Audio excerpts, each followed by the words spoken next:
Tazama tu inavyopendeza tunapojifunza neno kwa pamoja, tunaposhikana kwa kazi ya Mungu, tunaishi alichokiagiza Yesu kama viungo katika mwili wake. Injili iwe rahisi duniani, tumekusanywa kwa neema ya Yesu, tutengeneze maisha yetu ya milele. Tumekusanywa kwa neema ya Yesu, tutengeneze maisha yetu ya milele.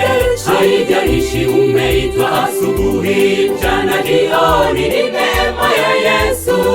Haijalishi watakuona vipi, tengeneza maisha yako ya milele kama walivyoitwa Israeli wote siku ile, kwamba wachague nani wa kumtumikia. Kama ni Mungu wa mbinguni ama ni sanamu, mimi na nyumba yangu nipo kwa Bwana. Haijalishi umeitwa asubuhi, mchana, jioni, ni neema ya Yesu. Haijalishi watakuona vipi, tengeneza maisha yako ya milele kama walivyoitwa Israeli wote siku ile, kwamba wachague nani wa kumtumikia. Kama ni Mungu wa mbinguni ama ni sanamu, mimi na nyumba yangu nipo kwa Bwana.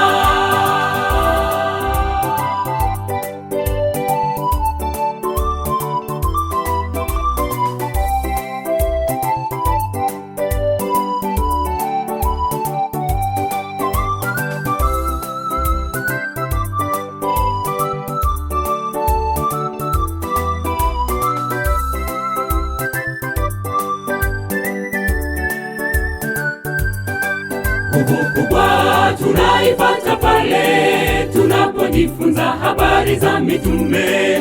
Bila uoga walitetea imani, japo kwa mawe hata gerezani. Wakatawanyika pande zote za nchi, wakalala katika tumaini.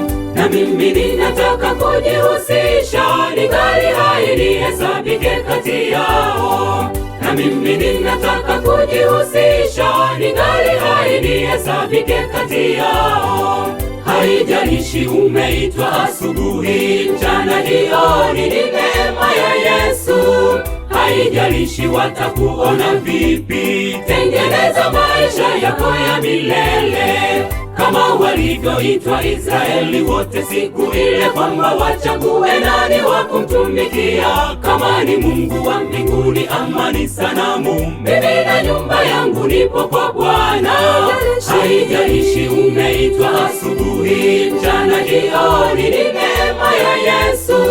Haijalishi watakuona vipi, tengeneza maisha yako ya milele kama walivyoitwa Israeli wote siku ile, kwamba wachague nani wa kumtumikia. Kama ni Mungu wa mbinguni ama ni sanamu, mimi na nyumba yangu nipo kwa Bwana.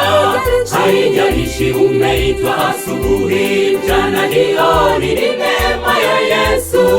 Haijalishi watakuona vipi, tengeneza maisha yako ya milele kama walivyoitwa Israeli wote siku ile, kwamba wachague nani wa kumtumikia. Kama ni Mungu wa mbinguni ama ni sanamu, mimi na nyumba yangu nipo kwa